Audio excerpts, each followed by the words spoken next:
Hey everybody, it's Moose here, and today I have back with another interview. Today I'm here with Project422 Films, um, and he's a stop motion animator.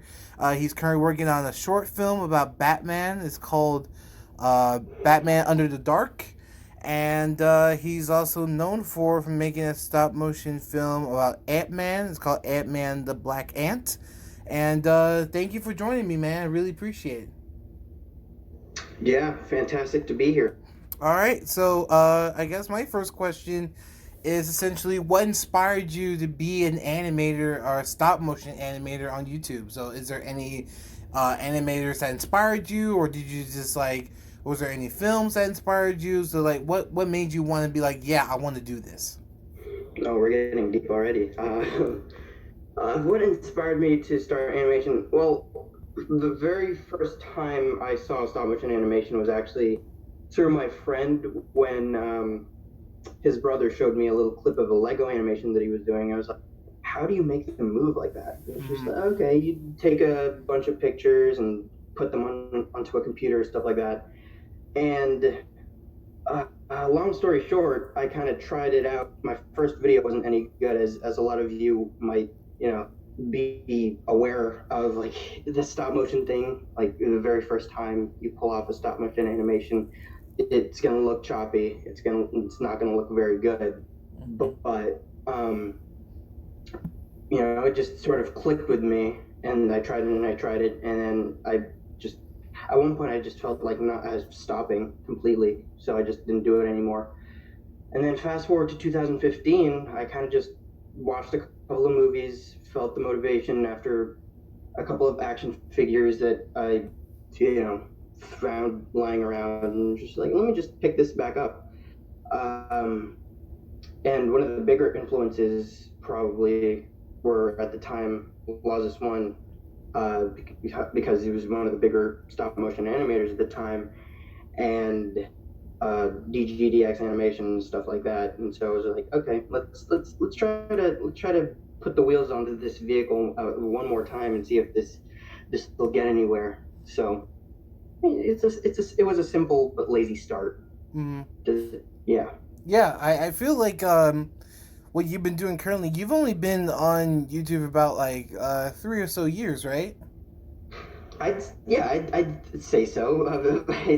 I don't think the content justifies however long I was on there, because if we're being honest, the content probably translate to about a year, maybe even less than a year. Mm. So gotta get some more stuff out there. Yeah, yeah, and I noticed you've mostly centered around like well lately you've been centered up and building up for your stop motion film for Batman Under the Dark, and Right. your dark and that's a series, right? That's not a short film. That's Yeah. like gonna be a series. Yeah.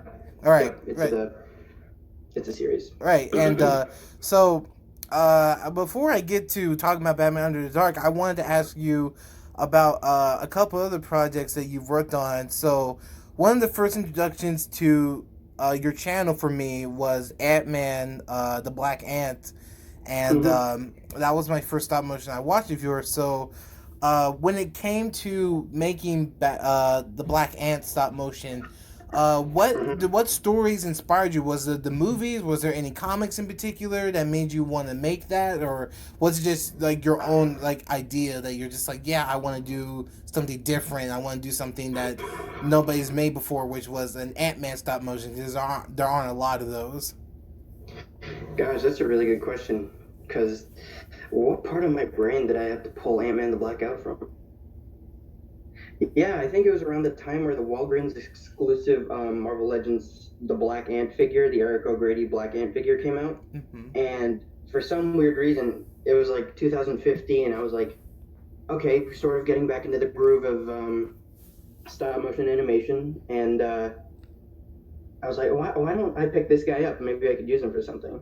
And a couple of months later, I find myself writing a script where it's not Eric O'Grady donning the Black Ant costume, but it's actually just Scott Lang having to use this costume because the original broke. And a couple of conversations with my brother later, because my brother kind of he's the go signal and the green light for all of my videos whenever I'm like, hey, is this idea good enough for you? And he's like, no, that's pretty stupid. Um, so yeah, I just it just came out of nowhere really, and especially I think I got the figure around the time Ant-Man the movie came out too, so that was a really big inspiration. I did and do still heavily base my Marvel universe in the MCU post Civil or not Civil War, post Ant-Man and post the Winter Soldier. So my world is kind of canon, and it's kind of like my Batman universe where I built it before the Dark Knight Rises, not really before, but like as if the Dark Knight Rises never happened, and the Dark Knight and Batman Begins are canon, and then everything that went on after that doesn't exist, and I've sort of molded it into my own weird little creation. Right, right. And that's where it sort of exists. Yeah, would you say that'll be the same kind of process when making Captain America the Super Soldier? Ooh, yeah, because right, we pick up episode one of the Super Soldier after like a year after the Winter Soldier in my head canon, and yeah, so he's on a mission, stuff like that, and the I don't even know where the inspiration for that came from. I think it was just a random, just screwing around with a camera and a couple of action figures. Let's film a fight scene type deal, Mm-hmm. and yeah, it's just kind of started like that, and the inclusion of Professor X was completely random because at the time, again, 2015, I didn't really have many action figures, and I started using some stuff I'd find from when I was a kid, and I had Professor X, I had the Marvel Select Captain America, and a couple of wrestling figures that I could have used for the video, and I did use them. Thus, I made this collage of clips and just I went, let's make a story out of this. All right. I definitely like. What I like about you is what I like about your channel and your content you make is your storytelling. I definitely think what your writing is really strong, and I think that you do the characters justice. Well, thank you. Especially like characters like Captain America and like even an obscure character like Ant-Man. Well, he's not obscure anymore, uh, but uh, you know, like doing like these kind of characters, you do them really well, and that's like writing a character, an already existing character, can be really difficult. So Mm-hmm. I give you props for being able to have that ability to write a character that's pre-existing and still get that the ideology of that character and that personality of that character right, but also adding some new stuff to it to make it a little bit your own. And Thank you very much for saying that. you're welcome. So I wanted to ask. So you're going to be premiering, as the day of this video, you're going to be premiering pretty soon, the first 2 minutes of the dark of Under the Dark, Yes. and I'm very excited to see what's in store for this series. And I think, so essentially, I can tell this is very, like you mentioned, it's very inspired by the Dark Knight trilogy, Right. and so, what made you want to create Batman Under the Dark and make it so closely connected to the Dark Knight trilogy? Actually, originally the idea was to have Ben Affleck's Batman go against Heath Ledger's Joker, Interesting. and then the conversation went on that if this was Heath Ledger's Joker and it was Ben Affleck's Batman, that Joker is dead. Like there's no chance he wouldn't stand 5 minutes in a room with him. Right. So I was like, all right, how about let's look into the Nolan trilogy. Let's see what he did to make people really appreciate and love that universe. And if you actually do some research on the trilogy itself, Nolan made it a point that every character integrated into that universe is grounded in reality. They have specific morals and character that I want to say is like no other, because every superhero movie that you see or every part of a trilogy is not as realistic as that universe. And so what he did was just it's like that iteration of the Joker can exist in our actual world. That iteration of Bane can actually exist in our world, stuff like that. And that really intrigued me to a point where, let's pick up after the Dark Knight. and what happened to the Joker during that, because we didn't see him in The Dark Knight Rises. We had a couple of little tidbits to say that he still somewhat existed, but in respect to the late Heath Ledger, they kind of just drew away from any abrupt mentions and stuff like that. And so I kind of wanted to do that, as well as I don't know if have you ever heard of the Joker blog series? I think I have. Yeah. Yeah, so that's also a really big influence for this series, because they did a really excellent job of capturing Heath Ledger's Joker in incarcerated, uh, and his time while Batman was still roaming around, and it was brilliant. And then I was just like, all right, let's make something of this. Yeah. There's actually a fun fact about that. It reminds me of, like, I don't know if it was confirmed or anything, but there was a rumored concept for the Dark Knight Rises, or the sequel, that the Joker was going to come back as a villain. Right. And so, did you get inspiration from that idea too, as well, or was that just a coincidence? I I, I think I heard it once before, when I was writing Under the Dark, and very specifically I think he was supposed to be on trial in in The Dark Knight Rises, and that was a little tidbit we would have seen from the Joker at the time. And yeah, it was a pretty cool piece of info that they dropped. And yeah, I think it was just by coincidence, really. Yeah. Yeah. I agree. I think that uh, what I was gonna say was, I'm stuttering. I am so sorry. but You're good. basically what I'm just trying to say is that I do see the connection between those two concepts, and I'm just wondering, like, with is there anything that you can tell us about the series so far? Like, I know you've been keeping hush on it, giving us little teasers and stuff like that, but is there anything, like, concepts or rejected concepts that you can give us, that, like, any, Hmm. like, behind the scenes stuff that you can give out for the series?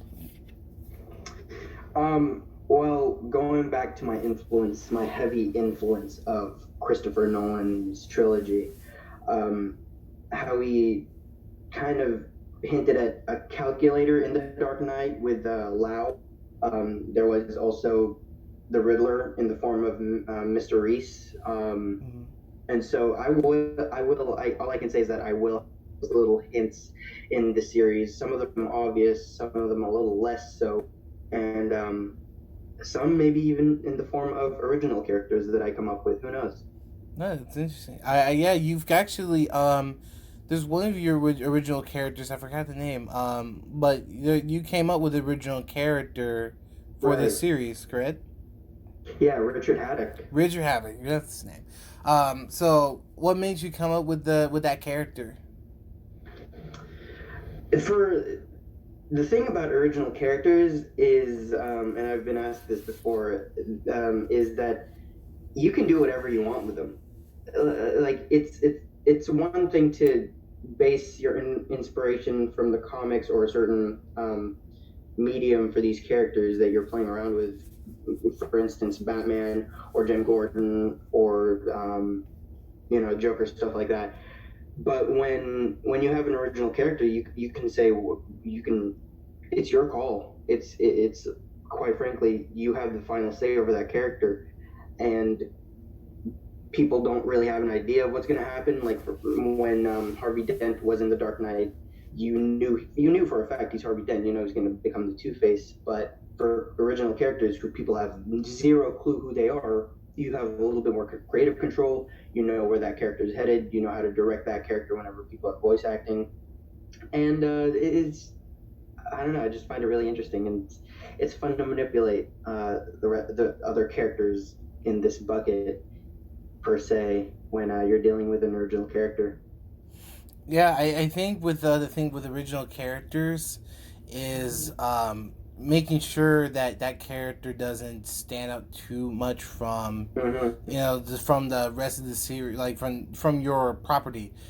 And even if it's existing property, adding your own character, you don't want it to feel like, oh, this is my original character. Please Mm-hmm. pay attention. You want that character to blend in. You want that character to seem like Right.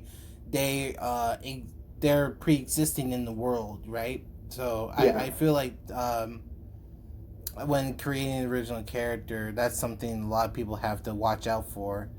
And Mm-hmm. so I'm excited to see what Rich's purpose is, and Me what his too. character arc is. And I was actually about to ask about you've done a little bit of Marvel stuff, like with your recent Marvel thing was Daredevil Martyr. Right. So which that was an announcement, and so is that going to be a store film or a series that you're going to be working on in the future, or?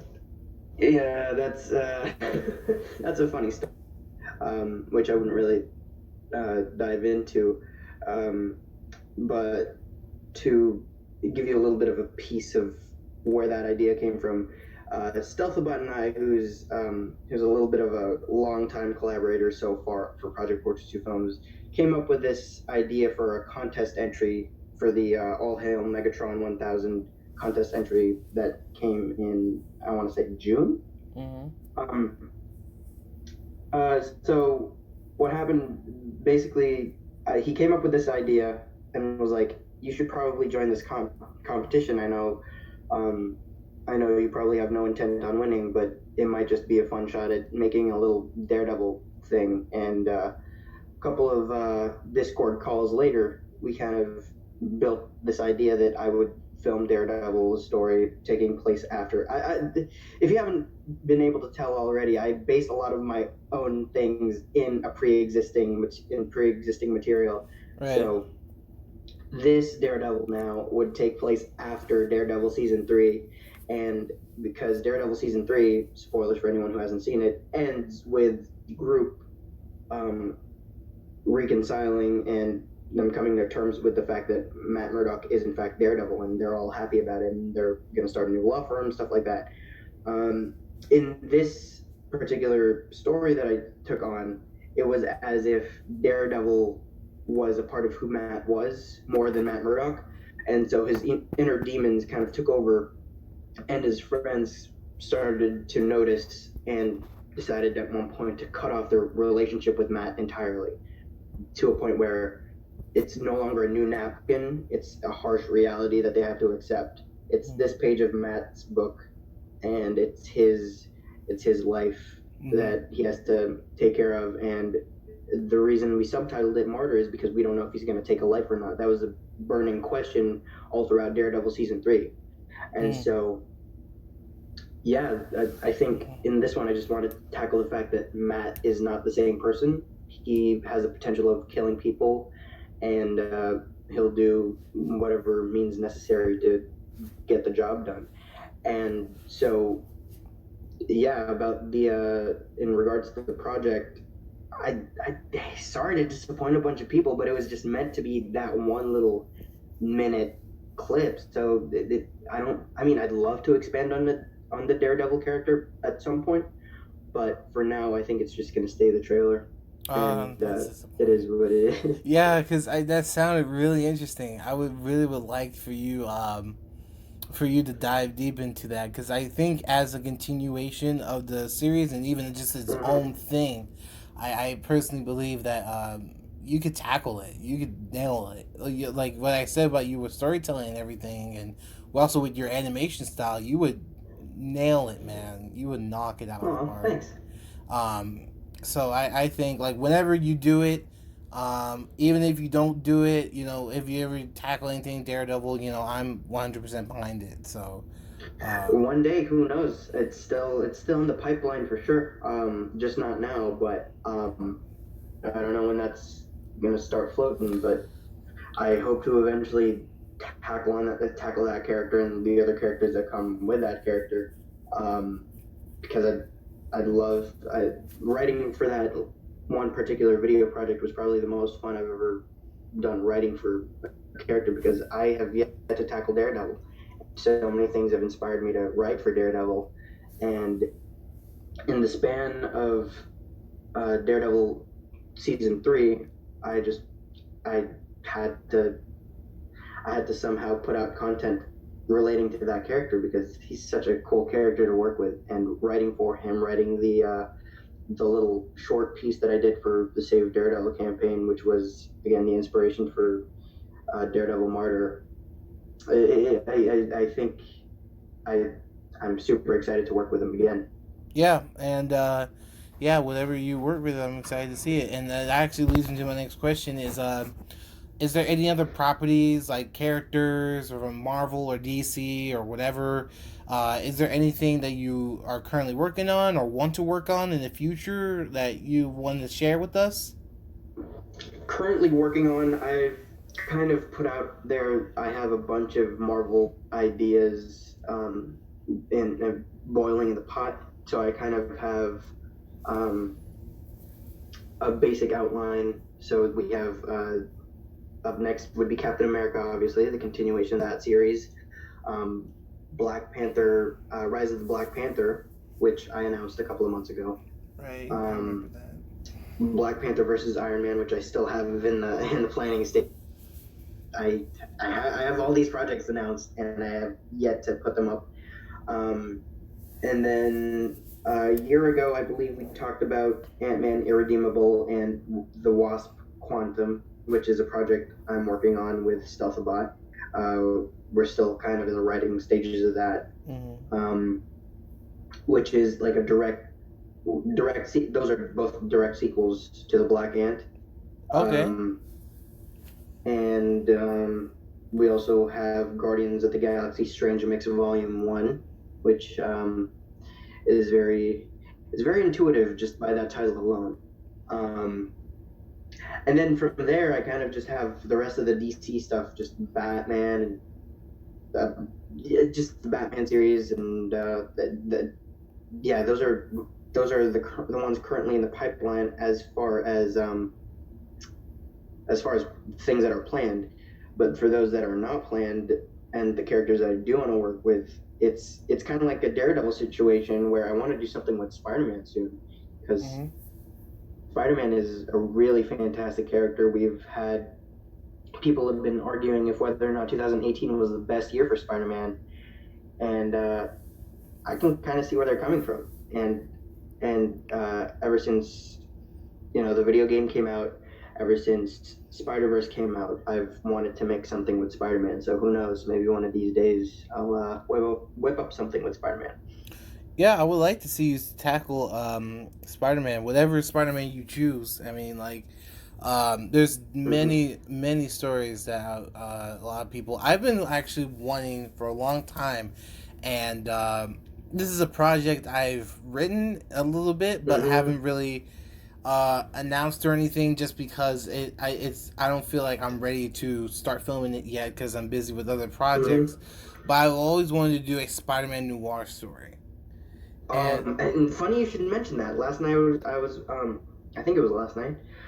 We were watching Spider Man Into the Spider Verse again the other night, and I told myself we really need a good Spider Man noir story. mhm. Just his story. Yeah, and I came up with a few ideas, like with the villains would be, Hammerhead, Mm-hmm. Kingpin, have some variation. Like I would have, some appearance with Joe Fixit, Mm-hmm. because I thought that would be a really appropriate. Some like Right. variations of these different characters, like with Spider-Man Noir, and I always wanted to do something like that because Spider-Man Noir is actually one of my favorite incarnations of Spider-Man.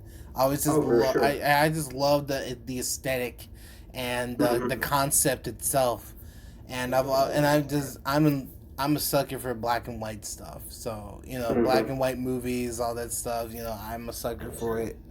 Um, so yeah, I guess that's just something I never got around to. But I mean, there's a lot of projects I want to work on, and Mm-hmm. one, for example, I will say currently is I'm finishing writing right now is Hellboy versus Kratos Right. from God of War, and Right. Yeah, so I thought that would be an interesting concept to tackle. It just be like a short Mhm. fight kind of thing, and yeah. So whenever I get around to finishing that, I mean, like, I'll get around to it.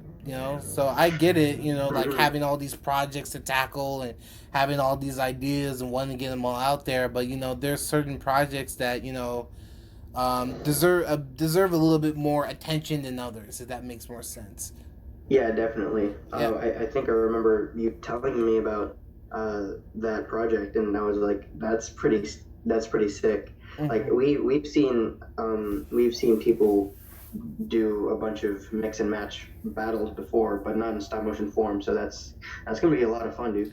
Yeah, and I had a few ideas. Like I want to do something with Kick Ass. If you're familiar with Kick Oh Ass, yeah, I want to do something with him. I want to do something with him. I want to do something, like characters like Nightwing. I want to do. I wanted to do something that was inspired by WandaVision. So gosh, look at you, Moose. Look at you go. Just the great ideas. so thank you. Yeah, I just have all these different ideas. What's the WandaVision is also like how the show is inspired by Vision's run with Vision Run when he had like his own family, and is also Right. inspired by a little bit of House of M and some Uncanny X Ooh. Men stories with Scarlet Witch and Okay. a bit of the Ultimates run with Scarlet Witch and Vision. Right. Um, so there's just all these different ideas I Mm-hmm. have, and so I get it. I understand. So, Right. hmm and I guess to go on to my next question is essentially what exactly what do you love about stop motion? Again, with the deep questions, Moose always does it. He's always nice and professional, and then he gets all serious. This is what I love. Um, I, what do I love about stop motion? We're gonna get really serious here. We're gonna get really sentimental, um, and philosophical. What I love about stop motion is it, on several levels, it teaches you to become a better person, if that makes sense, Yeah. because patience number one thing. Um, Whenever figures are falling down, I know without a doubt, Moose, you probably experienced that, figures Mm. falling and figures just being knocked over and then a certain shot not going as planned. Um, it can be frustrating at times, and it can also be fun at times. So the things that you learn from stop motion are really important. uh, I love that it's also a medium. This community in general, it's from kids around 8 years old. I think are some of the younger kids that I've encountered on this platform. They, as young as 8 years old, they get to um, they get to surround themselves in a creative environment where they're practicing their skills at animation, and knowing for based on experience, I know for a fact that stop motion isn't an easy craft. So for an 8 year old to go out of their way to write a story, to make something epic with their action figures, even though they're not as experienced as most of the community, that takes a lot of guts, and it just salute those kids.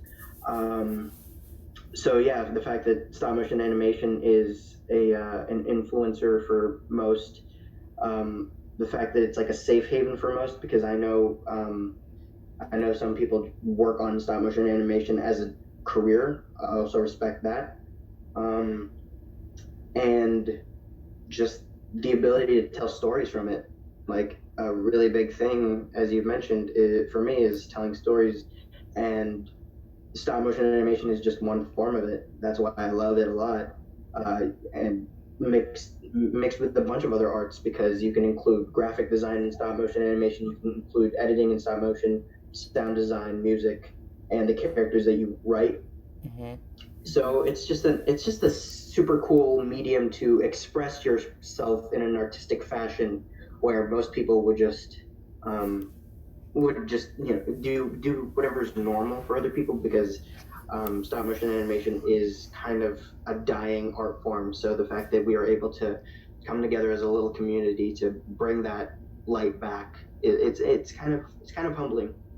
Yeah, and that's what I like about the community too. Is just that we essentially have been sticking together for majority for the past few years, Mm-hmm. and I think especially on YouTube with stop motion animation, kind of launching animation as a platform on YouTube years ago. And one of my inspirations comes from a couple of videos, and I've said this before.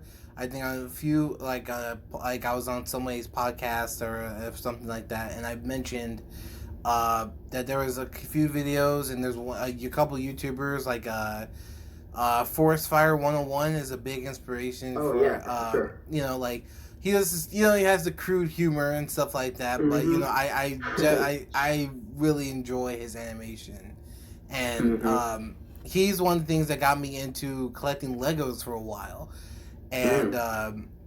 I never did anything with them, but I loved Legos at the time, and so like he's starting to do stop motion in his videos, but like Sharmus Prime, if you watch Sharmus Prime, Right. Sharmus Prime is doing a little stop motion stuff at the end of his videos, which I think that's pretty fun. And he's been one of my inspirations, for a long time. And it used to be on my older channel, but I interviewed him a long time ago, and Oh wow. he's a really nice guy. Yeah, we talk to each other every now and then, but he's just a really nice guy overall. And I think that talking to him and like talking to someone like Sean Lawn or someone else and that's part of the action figure community, like Mm-hmm. telling them about the stop motion community is always just a fun thing, just because it's small, but it's getting bigger and bigger by the day, and adding new people and people having brand new ideas, Yeah. and I just think it's great. I also think it's great that like someone, um, like we consider them big animators like Swagwave or Leo or Ward TV, but they're just like us. They're Mm-hmm. just people out here just making stories and making and coming up with their ideas, and like they're really Having no fun. different. They're really no different than any of us. Mm-hmm. Before we move on, I just wanted to go back to the fact that you collected Legos because of your forest fire inspiration. Now I'm making this as if hey everybody, I'm interviewing Okay. Mr. Creator here. Um, would you ever go into Lego animation? Oh, okay. Well, I gotta say, this is the first time someone's ever asked me a question on one of these things. How's the So, turntable? yeah. So, honestly, not really. Just Mm, because of I've kind of outgrown Legos, and maybe there might be a video or something that might get me back into it. Who knows? okay. But I've just really been focusing on collecting Marvel Legends and I talked to this about with MCU collector yesterday, and we bonded a little bit over talking about Marvel Legends and talking about that's essentially what we collect, and Mm-hmm. I grew up with Marvel Legends. I essentially started watching videos that have Marvel Legends in it. So as much as I liked Legos growing up, and I liked other toys growing up, like mini mates, which I still collect mini mates every now and then. Mm-hmm. I just have this love and passion for Marvel Legends, like Right. Hasbro, Toy Biz, whatever. Um, a Marvel Legend is a Marvel Legend to me, and I think that that I'm just happy they exist. so Right. yeah. So I hope that answered your question, but yeah, that's essentially my answer for that. Yeah, yeah, because I did see your John Wick and Black. I believe they have a John Wick. No, don't they have John Wick mini mates? Yes, they do. They started coming out with John Wick mini mates recently, and I love John Wick. Oh yeah, for sure. Love John Wick, and so I thought, hey, what would be a fun when coming up with that idea.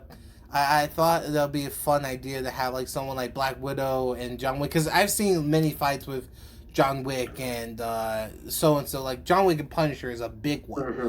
and I didn't want to do something that people had seen before, so I just thought, oh, I just do Black Widow, because Black Widow is like a Russian super spy, and so I definitely am gonna expand on that idea in the future. That's just not gonna be a one-off thing. That's something I want to expand upon. Like probably get some other characters in there that you haven't seen before, fighting alongside with John Wick and fighting against John Wick. So. Right. Yeah, because thinking about Mini Mates John Wick animation, that would be so funny. It was just like a mini John Wick excommunicado. Yeah, that'd be fun. That'd be a fun idea. What? So I guess going on to one of my close. I'm getting close to the last couple questions. So you said you work a lot with Stealthbot, right? I do. So do. like, He's so what's goofballs in crime? Yeah. So like, you two work together a lot. Whether that's like with you mentioned, like he does a lot of voice acting for your videos, and you say he might have occasionally help you out with some ideas or writing. And so like, since you two work so close together, what's that process like? So how do if you two work together, as a duo and as a team, like what's that like? Like coming up, do you just like, hey, what's up, man? Like I have this idea, and or just like it's. I can tell he's like your to go guy when it comes to working on projects. So like, what's that like? Bro, it's a mess. I can tell you for a fact it's a mess, and that's not even a joke. Don't take it late, because every time we have a serious, here's how it goes. I hit him up. We have a simple conversation. We see a material that we think we can adapt into stop motion animation form. We can write about it. And then a couple of hours later, we get later into the, I want to say morning, because we have early morning calls now. We're just like, we're screwing around, we're tired, again, I didn't say partners in crime, because partners actually do stuff together, productive stuff together. But we're goofballs in crime, because we screw around till like 4 a.m. thinking about some of the stupidest ideas, quite frankly. Come from our conversations, but through that, because I'm adding this point because I don't want other people to think that we're just screwing around. I swear, we're productive guys. We, out of the screwing around, we kind of come up with brilliant ideas. Like Irredeemable came about because of the fact that we were talking about a super duper cut for Ant-Man the Black Ant.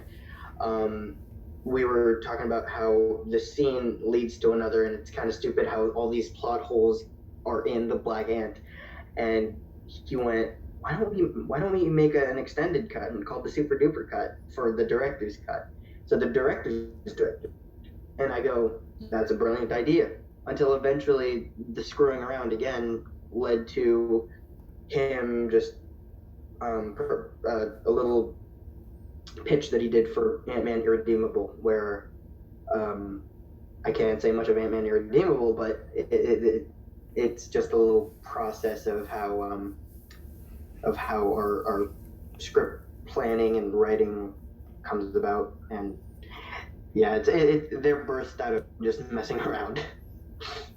So yeah, when it comes to working with people with projects, I always have fun doing that kind of stuff. Right. I like collabing with people, and I like helping out people with writing and such. And I'm currently working with a couple people right now that with a few scripts for their projects, and it's a lot of fun. So but yeah, it can be a messy process. I can understand that. Yeah, so I get it. I 100% understand, and but yeah, I can tell you two are doing some good work though. That's what I like to call amateur question. So I guess going on to my last question is essentially, all right. What would you like to say to your fans and subscribers, basically?